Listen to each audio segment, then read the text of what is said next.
মানৱ জীৱন কেৱল দেখা পোৱা ঘটনাৰ সমষ্টি নহয়, ই এক গভীৰ শক্তিৰ যাত্ৰা। মানুহে যি দেখে, যি শুনে, যি অনুভৱ কৰে, এই সকলোবোৰৰ পিছফালে এক অদৃশ্য নিয়মে কাম কৰি থাকে। সেই নিয়মেই হৈছে ব্ৰহ্মাণ্ড। ব্ৰহ্মাণ্ডই কেতিয়াও হঠাতে কোনো ডাঙৰ পৰিৱৰ্তন নানে। ই আগতেই মানুহৰ মন আৰু আত্মাক প্ৰস্তুত কৰে। এই প্ৰস্তুতি শব্দৰ জৰিয়তে নহয়, ই সংকেতৰ মাধ্যমেৰে সম্পন্ন হয়। এই সংকেতসমূহেই ব্ৰহ্মাণ্ডৰ নীৰৱ ভাষা। প্ৰিয় দৰ্শক, যদি আপোনাৰ চাকৰি, ব্যৱসায়, পঢ়া শুনা, টকা পইচা নাইবা বিবাহলৈ কিবা সমস্যা হৈ আছে, তেনেহ'লে ভিডিঅ'ৰ স্ক্ৰীণত দিয়া নাম্বাৰত আমাক যোগাযোগ কৰিব। আমি আপোনাৰ সমস্যাসমূহ সমাধান কৰিবলৈ চেষ্টা কৰিম। ভিডিঅ'টো শ্বেয়াৰ কৰি দিব আৰু কমেণ্টত লিখিব, থেংক ইউ ইউনিভাৰ্ছ, জয় বজৰংবলী। এতিয়া হওক ভিডিঅ'ৰ পৰৱৰ্তী অংশলৈ যাওঁ। যেতিয়া কোনো গভীৰ ইচ্ছা পূৰ্ণ হ'বলৈ সময় ওচৰ চাপি আহে, তেতিয়া ব্ৰহ্মাণ্ডই মানুহক আগতেই সতৰ্ক কৰে। কিন্তু এই সতৰ্কবাণী চিঞৰ বাখৰ নহয়, ই অন্তৰৰ ভিতৰত এক সূক্ষ্ম অনুভৱ ৰূপে প্ৰকাশ পায়। বহু সময়ত মানুহে কয়, মই নাজানো কিয়, কিন্তু মনটোৱে কিবা এটা আশা কৰি আছে। এই আশা কল্পনা নহয়, ই ব্ৰহ্মাণ্ডৰ পৰা অহা এক সূক্ষ্ম সংকেত। ব্ৰহ্মাণ্ডই মানুহৰ সৈতে সদায় সংলাপ কৰে, কিন্তু সেই সংলাপ কাণেৰে শুনা নাযায়। ই হৃদয়ৰ গভীৰ স্তৰত অনুভৱ কৰিবলগীয়া হয়। যিসকলে কেৱল চকুৰে চায়, তেওঁলোকে এই ভাষা বুজি নাপায়। কিন্তু যিসকলে অনুভৱৰ জগতত প্ৰৱেশ কৰিব পাৰে, তেওঁলোকে উপলব্ধি কৰে কিছুমান ঘটনা কাকতলীয় নহয়। এই পৃথিৱীত বিনা কাৰণত একো নঘটে। যি মানুহ আপোনাৰ জীৱনত হঠাতে আহে বা আঁতৰি যায়, যি অনুভৱ আপোনাৰ অন্তৰত হঠাতে জাগে, এই সকলোবোৰ এক গভীৰ ব্যৱস্থাৰ অংশ। ব্ৰহ্মাণ্ডই আপোনাৰ ইচ্ছা পূৰ্ণ কৰাৰ আগতে আপোনাৰ জীৱনৰ দিশ সলনি কৰে। আপোনাৰ চিন্তা, আপোনাৰ অনুভৱ, আপোনাৰ দৃষ্টিভংগী, এই সকলোবোৰ লাহে লাহে ৰূপান্তৰিত হয়। বহু সময়ত মানুহে অনুভৱ কৰে যে আগৰ দৰে একেই কথা, একেই পৰিস্থিতি তেওঁক আনন্দ নিদিয়ে। আগতে যিবোৰত মন বহিছিল, সেইবোৰ এতিয়া নিষ্প্ৰাণ যেন লাগে। এইটো অৱসাদ নহয়, এইটো উত্তৰণ। ই এক সংকেত যে আপোনাৰ আত্মা পুৰণি সীমাৰ পৰা আগবাঢ়ি যাব বিচাৰিছে। ব্ৰহ্মাণ্ডই কেতিয়াও মানুহক বলপূৰ্বক সলনি নকৰে, ই কেৱল সংকেত দিয়ে। সেই সংকেত গ্ৰহণ কৰা নকৰা মানুহৰ নিজৰ সিদ্ধান্ত। কিন্তু যিসকলে এই সূক্ষ্ম আহ্বান বুজি পায়, তেওঁলোকে জীৱনৰ এক নতুন অধ্যায়ত প্ৰৱেশ কৰে। এই সময়ছোৱাত মানুহৰ ভিতৰত প্ৰশ্ন জন্মে, মোৰ জীৱনৰ উদ্দেশ্য কি? এই প্ৰশ্ন সাধাৰণ কৌতূহল নহয়, ই আত্মাৰ জাগৰণ। এই জাগৰণেই ব্ৰহ্মাণ্ডৰ প্ৰথম ডাঙৰ সংকেত যে আপোনাৰ ইচ্ছা কেৱল ব্যক্তিগত নহয়, ই আপোনাৰ জীৱনৰ বৃহৎ যাত্ৰাৰ অংশ। ব্ৰহ্মাণ্ডই মানুহক দুখ দি আনন্দ নিদিয়ে বা অন্ধকাৰত পেলাই পোহৰ নানে। ই দুয়োটাকে সমন্বয় কৰে। সেইকাৰণে ইচ্ছা পূৰ্ণ হোৱাৰ আগতে কিছুমান অস্বস্তি আহে। এই অস্বস্তি ধ্বংসৰ বাবে নহয়, ই ৰূপান্তৰৰ বাবে। ঠিক যেন গছৰ ডাল কাটি দিলে নতুন কুঁহিপাত গজে। এই নীৰৱ পৰ্বটো আটাইতকৈ গুৰুত্বপূৰ্ণ, কাৰণ এই পৰ্বতেই মানুহে নিজৰ ভিতৰৰ মাত শুনে। এই সময়ত যদি আপুনি মনোযোগেৰে নিজৰ অনুভৱ শুনে, তেন্তে আপুনি বুজিব আপোনাৰ জীৱনত কিবা এটা ডাঙৰ সলনি আহি আছে। এইটো ব্ৰহ্মাণ্ডৰ প্ৰথম আহ্বান, এইটো আৰম্ভণি। ইচ্ছা পূৰ্ণ হোৱাৰ প্ৰথম পথৰ দৰজা। এই দৰজাখন খুলিবলৈ শব্দৰ প্ৰয়োজন নাই। প্ৰয়োজন মাথো সচেতনতা, বিশ্বাস আৰু অন্তৰৰ নীৰৱতা। যেতিয়া ব্ৰহ্মাণ্ডই আপোনাৰ জীৱনত কিবা এটা ডাঙৰ দিবলৈ প্ৰস্তুত হয়, তেতিয়া সৰ্বপ্ৰথমে আপোনাৰ অন্তৰত এক অদ্ভুত পৰিৱৰ্তন আৰম্ভ হয়। এই পৰিৱৰ্তন বাহিৰৰ পৃথিৱীত নহয়, ই অন্তৰৰ গভীৰ স্তৰত জন্ম লয়। আপুনি অনুভৱ কৰিব যেন মনটো অলপ পাতল হৈ পৰিছে। আগতে যিবোৰ কথাই উদ্বিগ্ন কৰিছিল, সেইবোৰ এতিয়া আগৰ দৰে দুখ নিদিয়ে। এইটো কোনো আকস্মিক মানসিক অৱস্থা নহয়, ই ব্ৰহ্মাণ্ডৰ সূক্ষ্ম সংকেত। এই শান্তি সাধাৰণ শান্তি নহয়, ই এনে এক স্থিৰতা যাক শব্দৰে ব্যাখ্যা কৰা কঠিন। বাহিৰৰ পৰিস্থিতি একেবাৰে সঠিক নহ'লেও আপোনাৰ অন্তৰত এক বিশ্বাস জন্মে যে সকলোবোৰ লাহে লাহে সঠিক দিশতেই আগবাঢ়িছে। এই বিশ্বাসৰ কোনো দৃশ্যমান প্ৰমাণ নাথাকে, তথাপি মনটোৱে অটল হৈ থাকে। এই স্থিৰতাই ব্ৰহ্মাণ্ডৰ আশ্বাস। বহু সময়ত মানুহে ভাবে, মই কিয় এতিয়া আগৰ দৰে ভয় নকৰোঁ? মই কিয় এইটো কথা সহজভাৱে গ্ৰহণ কৰিব পাৰিছোঁ? এইবোৰ প্ৰশ্নৰ উত্তৰ মনস্তাত্ত্বিক নহয়, ই আধ্যাত্মিক। কাৰণ ব্ৰহ্মাণ্ডই আপোনাক আগন্তুক পৰিৱৰ্তনৰ বাবে মানসিকভাৱে প্ৰস্তুত কৰি তুলিছে। এই পৰ্যায়ত মানুহৰ ভিতৰত অভিযোগ কমি যায়। আগতে যিবোৰ ঘটনাক অন্যায় বুলি অনুভৱ হৈছিল, সেইবোৰ এতিয়া জীৱনৰ পাঠ যেন লাগে। এই দৃষ্টিভংগীৰ পৰিৱৰ্তনে দেখুৱায় যে আপোনাৰ চেতনা আগবাঢ়ি গৈছে। ব্ৰহ্মাণ্ডই কেতিয়াও অস্থিৰ মনক ডাঙৰ আশীৰ্বাদ নিদিয়ে, সেইকাৰণে আগতেই আপোনাক শান্ত কৰে। এই অন্তৰৰ শান্তিৰ লগত এক গভীৰ ধৈৰ্য জন্মে। আপুনি আৰু অতি সোনকালে ফলাফল বিচাৰ নকৰে। আপুনি বুজি পায় সময়ৰো নিজৰ গতি আছে। এই বোধ আহে কাৰণ আপোনাৰ অন্তৰে জানে যে যি হ'ব লাগিছে সেয়া হ'বই। কিছুমান সময়ত এই শান্তিৰ মাজত এক নীৰৱ আনন্দ অনুভৱ হয়। কোনো বিশেষ কাৰণ নাথাকিলেও মনটো ভাল লাগে। এই আনন্দ বাহ্যিক সুখ নহয়, ই অন্তৰৰ তৃপ্তি। এই তৃপ্তিয়ে দেখুৱায় যে আপোনাৰ আত্মা সঠিক দিশত চলি আছে। ব্ৰহ্মাণ্ডই যেতিয়া আপোনাৰ কামনা পূৰ্ণ কৰিব বিচাৰে, তেতিয়া প্ৰথমে আপোনাক সেই কামনাৰ অনুভৱ ধাৰণ কৰিব পৰা কৰি তোলে। অন্তৰৰ শান্তি তাৰেই অংশ, কাৰণ অশান্ত মনে আশীৰ্বাদ ধৰি ৰাখিব নোৱাৰে।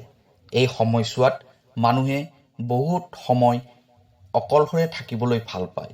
ই কষ্টৰ বাবে নহয়, ই আত্মা সংযোগৰ বাবে। এই একান্ত মুহূৰ্তবোৰতে আপুনি নিজৰ ভিতৰৰ মাত স্পষ্টকৈ শুনে। ব্ৰহ্মাণ্ড এই নীৰৱতাৰ মাজতে আপোনাক পথ দেখুৱায়। এই শান্তি চিৰস্থায়ী নহয়, কিন্তু ই গভীৰ। ই আপোনাক জাননী দিয়ে এইটো আৰম্ভণি। আগন্তুক দিনত আপোনাৰ জীৱনত যি সলনি আহিব, তাৰ ভাৰ বহন কৰিবলৈ আপোনাৰ অন্তৰ এতিয়া প্ৰস্তুত। এইটো ব্ৰহ্মাণ্ডৰ দ্বিতীয় সংকেত। যদি এই শান্তি আপুনি অনুভৱ কৰিছে, তেন্তে নিশ্চিত হওক আপোনাৰ ইচ্ছা পূৰ্ণ হোৱাৰ যাত্ৰা ইতিমধ্যে আৰম্ভ হৈছে। যেতিয়া ব্ৰহ্মাণ্ডই মানুহৰ জীৱনত নতুন কিবা এটা প্ৰৱেশ কৰাবলৈ প্ৰস্তুত হয়, তেতিয়া সৰ্বপ্ৰথমে পুৰণি ভাৰবোৰ আঁতৰাবলৈ আৰম্ভ কৰে। কোনো এখন ঘৰ নতুনকৈ সজাবলৈ হ'লে আগতে পুৰণি অপ্ৰয়োজনীয় বস্তুবোৰ আঁতৰাব লাগে। ঠিক সেইদৰে আপোনাৰ ইচ্ছা পূৰ্ণ হোৱাৰ আগতে ব্ৰহ্মাণ্ডই আপোনাৰ জীৱনৰ পৰা সেই সকলো উপাদান আঁতৰাই দিয়ে, যিবোৰে আপোনাৰ আগন্তুক যাত্ৰাত বাধাৰ সৃষ্টি কৰিব পাৰে। এই পৰ্বটো বহু মানুহৰ বাবে আটাইতকৈ বেদনাদায়ক যেন লাগে, কাৰণ এই সময়ছোৱাত কিছুমান সম্পৰ্ক হঠাতে সলনি হয়। যিসকল মানুহ আগতে অতি ঘনিষ্ঠ আছিল, তেওঁলোক লাহে লাহে দূৰত যাবলৈ ধৰে। কথা বতৰা কমে, অনুভৱৰ গভীৰতা হ্ৰাস পায়।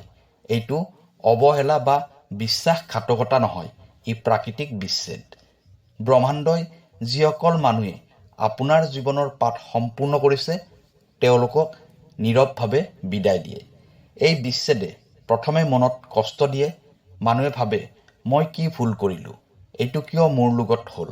কিন্তু এই প্ৰশ্নবোৰৰ উত্তৰ বাহিৰত নহয়। উত্তৰটো এইটোৱেই, আপুনি আগবাঢ়ি গৈছে, আৰু সকলো আপোনাৰ লগে লগে আগবাঢ়িব নোৱাৰে। এইটো দোষ নহয়, ই বিকাশ।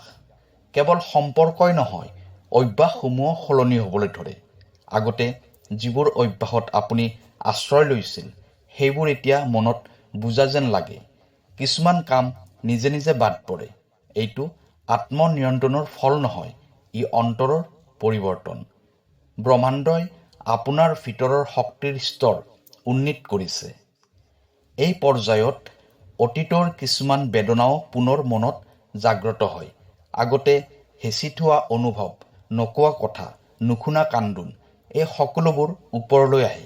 এইটো দ্বন্দ্ব নহয়, ই মুক্তি। ব্ৰহ্মাণ্ডই আপোনাক আপোনাৰ পুৰণি আঘাতসমূহৰ পৰা মুক্ত কৰিবলৈ চেষ্টা কৰিছে। এই সময়ছোৱাত কান্দিবলৈ মন গ'লে কান্দক, অনুভৱ আহিলে অনুভৱ কৰক। ব্ৰহ্মাণ্ডই আপোনাক দুৰ্বল কৰিব বিচৰা নাই, ই আপোনাক খালী কৰিব বিচাৰে। কাৰণ ভৰি থকা পাত্ৰত নতুনকৈ একো ভৰাব নোৱাৰি। বহু সময়ত মানুহে এই সময়ত নিজকে অকলশৰীয়া অনুভৱ কৰে, কিন্তু এই অকলশৰীয়া শূন্যতা নহয়, ই পৰিষ্কাৰতা। এই পৰিষ্কাৰতাৰ মাজতেই আপোনাৰ আত্মা নতুন ৰূপ লয়। যিসকলে এই সময়টো ধৈৰ্যৰে পাৰ কৰে তেওঁলোকে আগন্তুক আশীৰ্বাদৰ বাবে প্ৰস্তুত হয়। মনত ৰাখিব, যি আঁতৰি যায় সেয়া আপোনাৰ নাছিল, আৰু যি থাকি যায় সেয়া আপোনাৰ জীৱনৰ লগত সঁচাকৈয়ে সংযুক্ত। ব্ৰহ্মাণ্ড কেতিয়াও ভুল মানুহ আঁতৰাই নিদিয়ে। এইটো ব্ৰহ্মাণ্ডৰ তৃতীয় ডাঙৰ সংকেত। যদি আপোনাৰ জীৱনত হঠাতে বিচ্ছেদ, অভ্যাসৰ পৰিৱৰ্তন বা অতীতৰ বেদনাৰ উত্থান ঘটিছে, তেন্তে জানিব এইটো শেষ নহয়, এইটো ৰূপান্তৰৰ মাজপথ।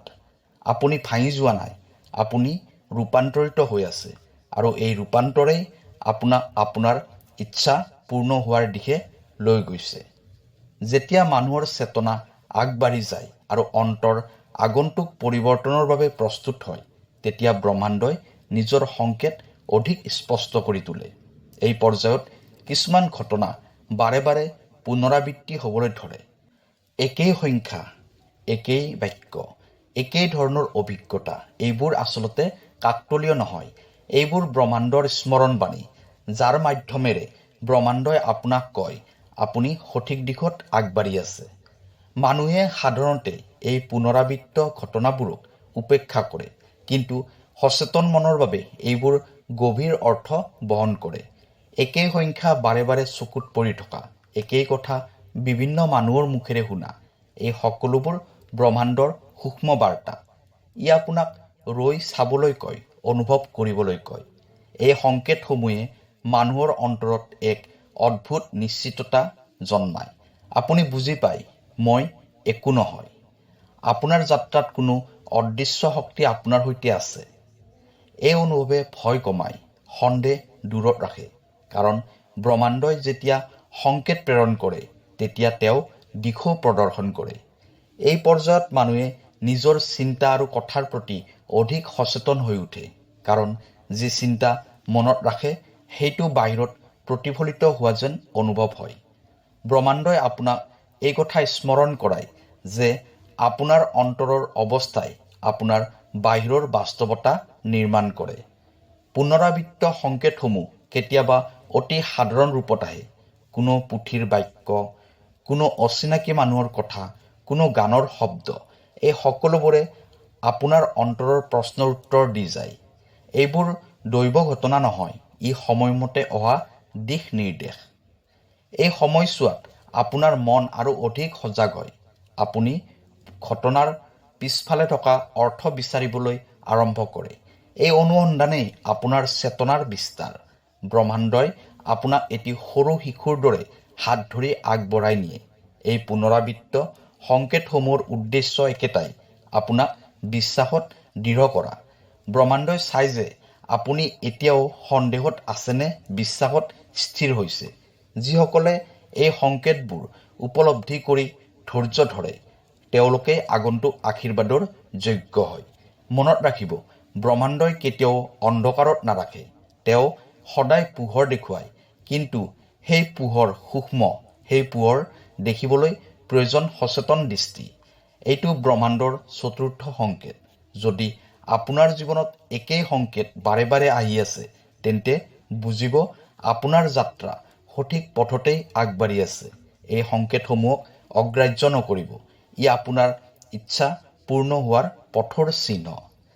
যেতিয়া ব্ৰহ্মাণ্ডই আপোনাৰ জীৱনত নতুন দায়িত্ব আৰু নতুন দিশ উন্মোচন কৰিবলৈ আগবাঢ়ে, তেতিয়া আপোনাৰ অন্তৰত এক অদ্ভুত সাহসৰ জাগৰণ ঘটে। এই সাহস চিঞৰ বাখৰ কৰা সাহস নহয়, ই নিঃশব্দ কিন্তু দৃঢ়। আগতে যিবোৰ সিদ্ধান্ত ল'বলৈ আপোনাৰ হাত কঁপি উঠিছিল সেইবোৰ এতিয়া স্থিৰভাৱে গ্ৰহণ কৰিব পৰা হয়। এই পৰিৱৰ্তন আকস্মিক নহয়, ই ব্ৰহ্মাণ্ডৰ গভীৰ প্ৰস্তুতিৰ অংশ। এই সাহস অহংকাৰৰ পৰা জন্ম নলয়, ই কিবা প্ৰমাণ কৰিবলৈ কৰা দুঃসাহসো নহয়, ই অন্তৰৰ ভিতৰত জাগি উঠা এক শান্ত আত্মবিশ্বাস। আপুনি অনুভৱ কৰে আপুনি যি পথত আগবাঢ়ি আছে সেই পথ আপোনাৰ বাবে নিৰ্ধাৰিত। এই অনুভৱে আপোনাক আগবাঢ়িবলৈ শক্তি দিয়ে। এই পৰ্যায়ত ভয়ৰ প্ৰকৃতি সলনি হয়। আগতে ভয়ে আপোনাক বাধা দি ৰাখিছিল, এতিয়া ভয়ে আপোনাক সতৰ্ক কৰি ৰাখে। আপুনি ভয়ক শত্ৰু নহয়, সহায়ক হিচাপে গ্ৰহণ কৰিবলৈ আৰম্ভ কৰে। এই ধাৰণাই দেখুৱায় যে আপোনাৰ চেতনা পৰিণত হৈছে। বহু সময়ত এই সাহসে আপোনাক কঠিন সিদ্ধান্ত ল'বলৈ বাধ্য কৰে। কিছুমান কথা নাই ক'বলৈ শিকিব লাগে, কিছুমান পথ এৰি দিব লাগে। এই নাই কোৱা দুৰ্বলতা নহয়, ই আত্মসন্মান। ব্ৰহ্মাণ্ডই আপোনাক শিকায় যে সকলোকে সন্তুষ্ট কৰিব নোৱাৰে, কিন্তু নিজকে সঁচা কৰি ৰাখিব পাৰে। এই সাহসৰ লগত এক দায়িত্ববোধো আহে। আপুনি নিজৰ চিন্তা, কথা আৰু কৰ্মৰ প্ৰতি অধিক সচেতন হৈ উঠে। কাৰণ আপুনি বুজি পায় আপুনি যি সৃষ্টি কৰিবলৈ গৈ আছে সেয়া কেৱল আপোনাৰ জীৱনকে নহয়, আনৰ জীৱনকো স্পৰ্শ কৰিব। এই সময়ত মানুহে বহুত ক্ষেত্ৰত অকলে আগবাঢ়িব লগা হয়। সকলোৱে আপোনাৰ পৰিৱৰ্তন বুজি নাপাব পাৰে। কিছুমানে আপোনাৰ সিদ্ধান্তক প্ৰশ্ন কৰিব পাৰে। কিন্তু এই সময়ত আপুনি বাহিৰৰ কণ্ঠতকৈ অন্তৰৰ মাতত অধিক বিশ্বাস কৰে। এই বিশ্বাসেই সত্য সাহস। ব্ৰহ্মাণ্ডই সাহস দিয়াৰ আগতে মানুহক পৰীক্ষা কৰে। কিছুমান সৰু বাধা আহে, কিছুমান সন্দেহ, পুনৰ উত্থান ঘটে। এইবোৰেই শেষ অনুশীলন। যিসকলে এই পৰীক্ষাত স্থিৰ থাকে তেওঁলোকে আগন্তুক দায়িত্ব বহন কৰিবলৈ সক্ষম হয়। এই পৰ্যায়ত আপুনি আগৰ দৰে জীৱনৰ পৰা পলায়ন নকৰে, সমস্যাৰ মুখামুখি হয়। এই মুখামুখি হোৱাৰ শক্তিয়েই দেখুৱায় যে আপোনাৰ অন্তৰ ইতিমধ্যে শক্তিশালী হৈছে। এইটো ব্ৰহ্মাণ্ডৰ পঞ্চম সংকেত।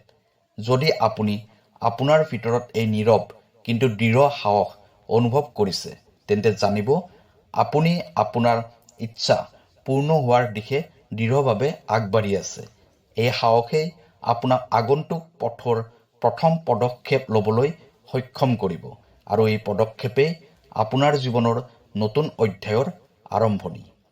যেতিয়া ব্ৰহ্মাণ্ডই আপোনাক জীৱনৰ এক গভীৰ পৰিৱৰ্তনৰ দিশে আগবঢ়াই নিয়ে, তেতিয়া আপোনাৰ ভিতৰত একান্ততাৰ প্ৰতি এক স্বাভাৱিক আকৰ্ষণ জন্মে। এই একান্ততা কষ্টৰ ফল নহয় নে সমাজৰ পৰা পলায়ন, ই আত্মাৰ আহ্বান। আপোনাৰ অন্তৰে আপোনাক কয়, এতিয়া অলপ ৰৈ নিজৰ ভিতৰলৈ চাবৰ সময়। এই সময়ছোৱাত কোলাহলে আপোনাক ক্লান্ত কৰে। অপ্ৰয়োজনীয় কথা বতৰা, বাহ্যিক হৈছৈ, আনৰ মতামত, এই সকলোবোৰৰ পৰা আঁতৰি থাকিবলৈ মন যায়। আগতে যিবোৰে মনত আনন্দ দিছিল সেইবোৰ এতিয়া অৰ্থহীন যেন লাগে।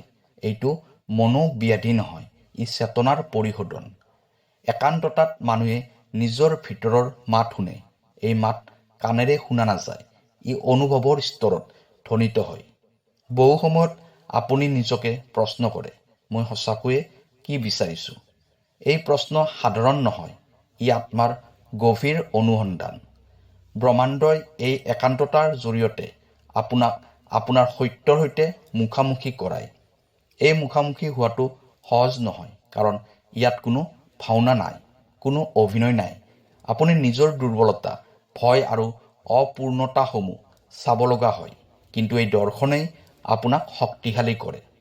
এই সময়ছোৱাত নীৰৱতা আপোনাৰ বন্ধু হৈ উঠে। নীৰৱতাত আপুনি সেইবোৰ উত্তৰ পায় যিবোৰ শব্দই কেতিয়াও দিব নোৱাৰে। ব্ৰহ্মাণ্ডই এই নীৰৱতাৰ মাজতে আপোনাক দিশ দেখুৱায়, আপোনাৰ অন্তৰৰ সৈতে সংযোগ পুনৰ স্থাপন কৰে। বহু মানুহে এই সময়ছোৱাত অকলশৰীয়া বুলি ভুল কৰে, কিন্তু এই অকলশৰীয়া শূন্যতা নহয়, ই পূৰ্ণতাৰ দিশে আগবঢ়োৱা এক প্ৰস্তুতি। এই সময়ছোৱাত আপুনি নিজৰ শক্তিৰ উৎস চিনি পায়। এই পৰ্যায়ত আপুনি অনুভৱ কৰে যে সকলো উত্তৰ বাহিৰত নাই। বহু সময়ত মানুহে আনৰ পৰা স্বীকৃতি বিচাৰে, এতিয়া আপুনি নিজৰ অন্তৰৰ অনুমোদনেই যথেষ্ট বুলি বুজে। এই উপলব্ধিয়ে আপোনাক আত্মনিৰ্ভৰ কৰি তোলে। ব্ৰহ্মাণ্ডই কেতিয়াও মানুহক নিঃসংগ কৰি নাৰাখে। ই কেৱল মানুহক নিজৰ সৈতে চিনাকি কৰায়। এই চিনাকিয়ে আপোনাক আগন্তুক যাত্ৰাৰ বাবে মানসিকভাৱে স্থিৰ আৰু স্পষ্ট কৰি তোলে। এইটো ব্ৰহ্মাণ্ডৰ ষষ্ঠ সংকেত হয়। যদি আপুনি একান্ততাৰ প্ৰতি আকৰ্ষণ অনুভৱ কৰিছে, যদি নীৰৱতাত আপুনি স্বস্তি পাইছে, তেন্তে জানিব আপুনি আত্মসংযোগৰ পৰ্যায়ত প্ৰৱেশ কৰিছে। এই পৰ্যায়ে আপোনাৰ ইচ্ছা পূৰ্ণ হোৱাৰ আগৰ এক অতি গুৰুত্বপূৰ্ণ ধাপ। কাৰণ যি মানুহে নিজৰ সৈতে সংযোগ স্থাপন কৰিব পাৰে, তেওঁলোকে ব্ৰহ্মাণ্ডৰ উপহাৰ ধৰি ৰাখিব জানে। প্ৰিয় দৰ্শক, যদি এই ভিডিঅ'টোৱে আপোনাৰ হৃদয়ক স্পৰ্শ কৰিছে, তেনেহ'লে চেনেলটো ছাবস্ক্ৰাইব কৰিব আৰু ভিডিঅ'টো আপোনাৰ চিনাকি সকলো ব্যক্তিলৈ শ্বেয়াৰ কৰি দিব। কাইলৈ আকৌ লগ পাম অন্য এটা ভিডিঅ'ত। ধন্যবাদ।